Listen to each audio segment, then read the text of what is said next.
में दर्शन किए।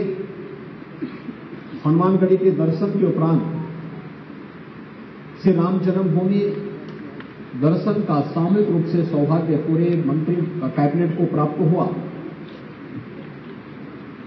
अयोध्या एक नए युग की ओर जा रही है। पूरी दुनिया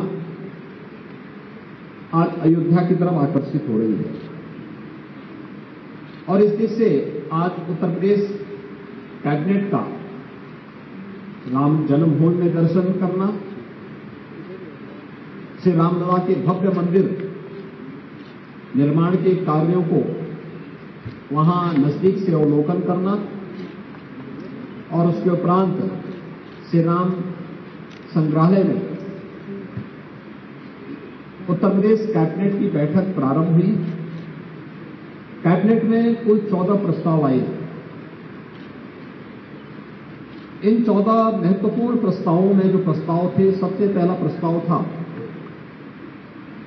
उत्तर प्रदेश के अंदर पहली बार इनलैंड वाटरवे अथॉरिटी का गठन, यानी उत्तर प्रदेश अंतर्देशीय राजमार्ग प्राधिकरण के गठन का एक प्रस्ताव है।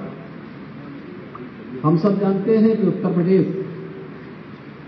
के बारे में ये कहा जाता था कि उत्तर प्रदेश एक लैंडलॉक्ड स्टेट है। दुनिया के अंदर भी और देश के अंदर भी उन देशों ने प्रगति की जिनके पास जितना बेहतर जलमार्ग है। देश के अंदर भी वे राज्य आगे बढ़ गए थे क्योंकि उनके पास एक्सपोर्ट की सस्ती सुविधा थी, जिनके पास जलमार्ग था।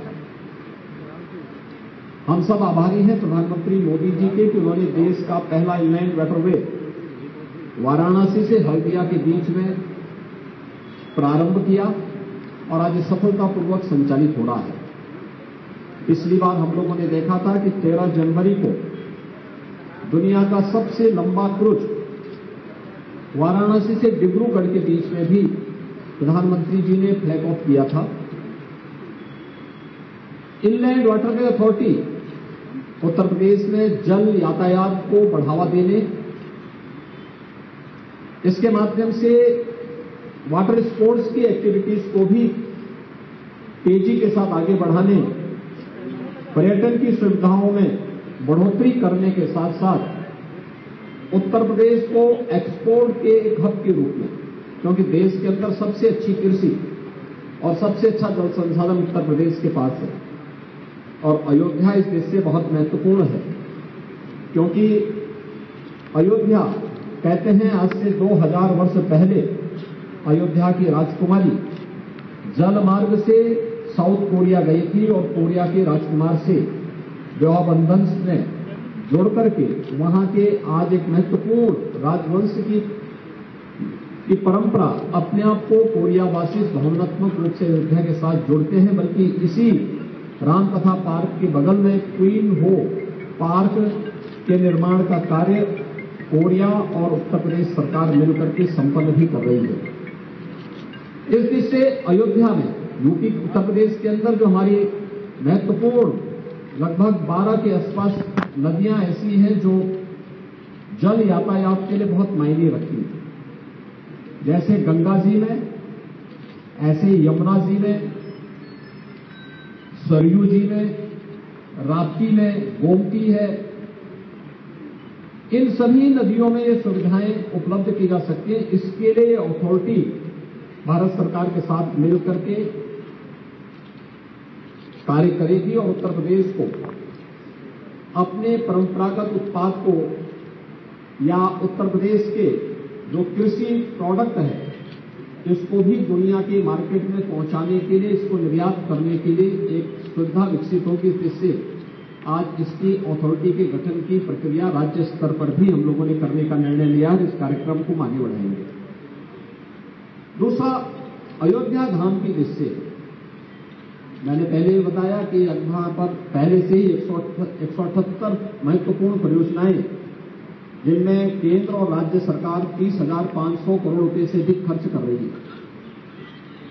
इन परियोजनाओं के साथ साथ आने वाले समय में यहाँ आने वाले श्री राम जन्मभूमि में भगवान रामलला के भव्य मंदिर निर्माण के उपरांत रामलला के मंदिर में विराजमान होने के बाद श्रद्धालुओं और पर्यटकों की जो भारी संख्या यहाँ पर आने जा रही है, उसको ध्यान में रखते हुए यहाँ पर श्री अयोध्या धाम तीर्थ विकास परिषद के गठन का भी एक प्रस्ताव रखा गया है और इसको हमारी कैबिनेट ने पास किया है। यहाँ के पर्व, यहाँ के त्यौहार, यहाँ की व्यवस्था को और अच्छे ढंग से कोऑर्डिनेट करते हुए स्थानीय स्तर पर, राज्य स्तर पर, केंद्र सरकार के सहयोग से और अन्य विभिन्न धर्मार्थ संस्थाओं के सहयोग से इसे कैसे हम आगे बढ़ा सकते हैं, इसके लिए इस प्रस्ताव को भी हम लोगों ने पास किया है। इसके साथ ही मां पाटेश्वरी धाम देवीपाटन धाम तीर्थ विकास परिषद के गठन की भी प्रक्रिया प्रारंभ आज यहाँ पर उसको पास किया है, क्योंकि वह एक महत्वपूर्ण तीर्थ है और नेपाल से जुड़े हुए श्रद्धालुओं की यात्राएं नवरात्रि के दौरान, खासतौर पर वासंतीय नवरात्रि के अवसर पर वहां पर एक यात्रा नेपाल से विशेष रूप से आती है। उस दृष्टि से भी इस धाम के विकास, उसके समग्र विकास की दृष्टि से इसकी व्यवस्था की गई है। तीसरा, सुख तीर्थ विकास परिषद। हम सब जानते हैं श्रीमद् भागवत महापुराण की पहली कथा सुख तीर्थ में हुई थी। मुजफ्फरनगर जनपद में पवित्र तीर्थ है और जहां पे राजा परीक्षित को सुखदेव ऋषि ने पहली भागवत की कथा वहां पे सुनाई थी और जिसके कारण उन्हें मोक्ष प्राप्त हुआ था। उसे एक तीर्थ विकास परिषद के रूप में विकसित करने के लिए हमारी सरकार ने वहां पे गंगा की एक धारा को लाने में सफलता प्राप्त की है और अब उसे तीर्थ विकास परिषद के माध्यम से आगे बढ़ाने का कार्य करने जा रहे हैं। यह भी यहाँ पे निर्णय लिया गया। अयोध्या में 25 एकड़ भूमि, यहां पर माझा जमथरा में आज हम लोगों ने मंदिर म्यूजियम के लिए भारत के अंदर, जब अयोध्या धाम में कोई दर्शन करने के लिए आएगा तो आदरणीय प्रधानमंत्री जी की का विजन है कि वह दर्शन करने के साथ साथ भारत की मंदिरों के वास्तु के बारे में भी जाने। अलग अलग कालखंड में किस किस प्रकार के मंदिर बने थे, उत्तर में, दक्षिण में, पूरब में, पश्चिम में, मध्य यूपी में, उन सभी मंदिर म्यूजियम के माध्यम से हम श्रद्धालुजनों और पर्यटकों के सामने रख सके, मंदिर इतिहास के बारे में जानकारी दे सके। इसके लिए 25 एकड़ भूमि उपलब्ध करवाने की व्यवस्था का प्रस्ताव भी कैबिनेट ने यहां पर पास किया है। अयोध्या में अयोध्या शोध संस्थान 1986 में स्थापित हुआ था। इस दौरान पिछले 6-7 वर्षों में शोध संस्थान ने काफी प्रोग्रेस की। अब सरकार ने निर्णय लिया है कि यह इसके स्थान की स्थिति बहुत सीमित है, इसका विस्तार देते हुए इसे अंतर्राष्ट्रीय रामायण और वैदिक अंतर्राष्ट्रीय शोध संस्थान के रूप में स्थापित करने का निर्णय लिया गया है और इसके लिए विस्तृत लैंड लेकर के हम वहां पे इसको एक अंतर्राष्ट्रीय शोध संस्थान, जिसमें रामायण, भारत के अंदर रामायण से जुड़े हुए विभिन्न प्रकार के जो कार्यक्रम हैं, भारत के अंदर दुनिया के विभिन्न देशों में भी भगवान राम की कथा गई है, वैदिक ज्ञान की परंपराओं से दुनिया जुड़ा हुआ है, उन सबको जोड़ते हुए एक विस्तृत अंतर्राष्ट्रीय शोध केंद्र की स्थापना हम रामायण और वेद दोनों पर यहां पर करेंगे, उसका भी निर्णय यहां पर लिया गया है। इसके अलावा हाथरस में, ब्रजद्वार देहरी हाथरस में एक लक्खी मेला लगता है दाऊजी महाराज की स्मृति में। भगवान श्री कृष्ण के जो बड़े भाई थे बलराम जी, उनकी स्मृति में मेला लगता है। इसका प्रांतीकरण करने का निर्णय लिया गया है। अयोध्या में जितने भी मेले लगेंगे, चाहे वह कार्तिक मेला लगता है, रामनवमी का मेला लगता है, देव दीपावली का है, आपका दीपोत्सव का कार्यक्रम है, या फिर मकर संक्रांति और बसंत पंचमी का मेला, इन सबको प्रांतीयकरण करने, यानी राज्य सरकार इन सभी में स्थानीय प्रशासन को भरपूर सहयोग करती थी, लेकिन आने वाले समय में फंड की प्रॉब्लम न होने पाए, इसकी समस्या न होने पाए, यह भी आज कैबिनेट ने यहां पर लिया है। इसके अलावा अमुकसर बुलंदशहर में कार्तिक पूर्णिमा का गंगा स्नान का एक बड़ा मेला लगता है। इसका भी प्रांतीयकरण करने का निर्णय सरकार ने लिया है। इसके साथ ही काशी में देव दीपावली के कार्यक्रम को आगे बढ़ाने के लिए उसको भी प्रांतीयकरण करने का निर्णय सरकार ने यहां पर लिया है। और प्रदेश में इसके अलावा उत्तर प्रदेश में सोहगी वरवा, ये महाराजगंज जिले में नेपाल बॉर्डर से उत्तर प्रदेश और नेपाल तक ये पूरा विस्तृत एक वन्य क्षेत्र है। इस पूरे क्षेत्र में इको टूरिज्म को बढ़ाने के लिए पर्यटन विभाग को वहां पर राज्य सरकार की जो लैंड है उसे उपलब्ध करवा के, जिससे वहां पे आने वाले पर्यटकों के लिए हम लोग बुनियादी सुविधाएं दे सकें, इसके लिए भी निर्णय आज की कैबिनेट ने लिया है। प्रदेश में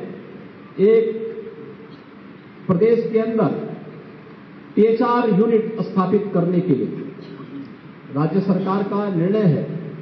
महिला स्वयंसेवी समूहों को बड़े पैमाने पर पोषाहार की योजना को उसी जनपद में प्लांट लगा करके, विकासखंड स्तर पर प्लांट लगा करके क्वालिटी फूड की सप्लाई हम कुपोषित बच्चों को, धात्री महिलाओं को और कुंवारी कन्याओं को उपलब्ध करवा सके। इसके लिए राज्य सरकार एक वायबिलिटी गैप फंड, जब तक वे आत्मनिर्भर नहीं होती है, एक निश्चित सीमा के लिए हम लोग उन्हें राज्य सरकार के स्तर पर सपोर्ट करेंगे। इसका निर्णय भी सरकार ने लिया है। और ड्रोन पॉलिसी के तहत ड्रोन आज बहुउपयोगी हो चुका है। फोटोग्राफी, वीडियोग्राफी के साथ साथ एग्रीकल्चर के क्षेत्र में भी और अन्य तमाम क्षेत्रों में इसका उपयोग किया जा रहा है। सुरक्षा एजेंसियां भी इसका उपयोग कर रही हैं। उपयोगी है, लेकिन दुरुपयोग होने की संभावना भी रहती है। तो इसके लिए राज्य सरकार ने भारत सरकार के सिविल एविएशन एक्ट के अंतर्गत इस पॉलिसी के लिए राज्य स्तर पर भी एक नियमावली तय की है और उस नियमावली को हम लागू कर रहे हैं कि कोई भी ड्रोन होगा वह रजिस्ट्रेशन उसका अनिवार्य हो। ड्रोन के लिए व्यवस्था अनिवार्य होगी कि वह एक रजिस्टर थाने स्तर पर भी होगा। वहां भी मालूम होना चाहिए कि इस थाना क्षेत्र में कितने ड्रोन मौजूद हैं, किस प्रकार के उपयोग के लिए है। और राज्य के अंदर भी red, green and yellow zone निर्धारित करने की भी एक कार्रवाई होगी। और बहुत सारे क्षेत्र ऐसे होते हैं जहां पे वीडियोग्राफी सुरक्षा के लिहाज से उचित नहीं होगा, उसको नो फ्लाई जोन के रूप में ड्रोन की कोई भी एक्टिविटीज वहां पे नहीं हो सकती। येलो जोन ऐसा होगा जहां पर स्थानीय स्तर पर प्रशासन तय कर सकता है, एक निश्चित अथॉरिटी होगी जहां से उसको परमिशन लेकर के वह कर पाएगा। ग्रीन जोन में शेष एक्टिविटीज जो भी फोटोग्राफी की होगी और अन्य कुछ उसके लिए पाबंदी तय की गई है, कुछ नियमावली, एक लक्ष्मण रेखा भी तय की गई है। उस लक्ष्मण रेखा के अंदर रहते हुए हम उसकी परमिशन देने की व्यवस्था उसके साथ करेंगे। यह एक ड्रोन पॉलिसी को भी आज सरकार ने यहां पर तय किया है। और इसके अलावा एक महत्वपूर्ण प्रस्ताव और आज हमारे मंत्रिमंडल में आया था, वह कैबिनेट ने यहां पे पास किया है। वह हमारा शीतकालीन सत्र प्रारंभ करने के लिए 27 को दलीय नेताओं की बैठक होने के साथ ही 28 नवंबर से हम शीतकालीन सत्र करेंगे, जो लगभग एक सप्ताह का हो सकता है। तो एक सप्ताह के लिए इस सत्र को, जिसमें सरकार की सप्लीमेंट्री डिमांड्स आएंगी, कुछ विधायी कार्य हैं, ये भी इस दौरान संपन्न होंगे। इन महत्वपूर्ण मुद्दों को लेकर के आज हम सब यहां पर आए थे। यहां के विकास कार्यों को हमारे कैबिनेट के सभी साथियों ने उसका प्रेजेंटेशन देखा है। जन्मभूमि मंदिर जाते समय, हनुमानगढ़ी जाते समय कुछ कार्यों का अवलोकन भी किया है। और अयोध्या धाम के समग्र विकास को ध्यान में रख करके जो आदरणीय प्रधानमंत्री जी की मंशा है, उनके विजन के अनुरूप हम अयोध्या को, उत्तर प्रदेश को विकास के एक नए प्रतिमान के रूप में स्थापित करने में सफल होंगे। इस विश्वास के साथ परसों दीपोत्सव कार्यक्रम में आपसे फिर से यहां पर मुलाकात होगी। इस विश्वास के साथ मैं आज के इस पूरे कार्यक्रम के लिए अपने पूरे मंत्रिमंडल का हृदय से धन्यवाद ज्ञापित करता हूं कि वे सभी यहां पर अपने अपने कार्यक्रमों को छोड़ करके आए और कार्यक्रमों के साथ यहां के विकास के कार्यों को उन्होंने नजदीक से देखा है और अपने विभागों के माध्यम से भी जो प्रयास हो सकते हैं उसको पूरी तत्परता के साथ आगे बढ़ाने के साथ अयोध्या और उत्तर प्रदेश के समग्र विकास में लोग रुचि ले रहे हैं। आप सब भी अपने पूरे कार्यक्रम के साथ आए हैं। आप सभी मित्रों को भी मैं धन्यवाद देता हूं और दीपोत्सव और दीपावली की अपनी मंगल में शुभकामनाएं देता हूं। धन्यवाद। जय हिंद।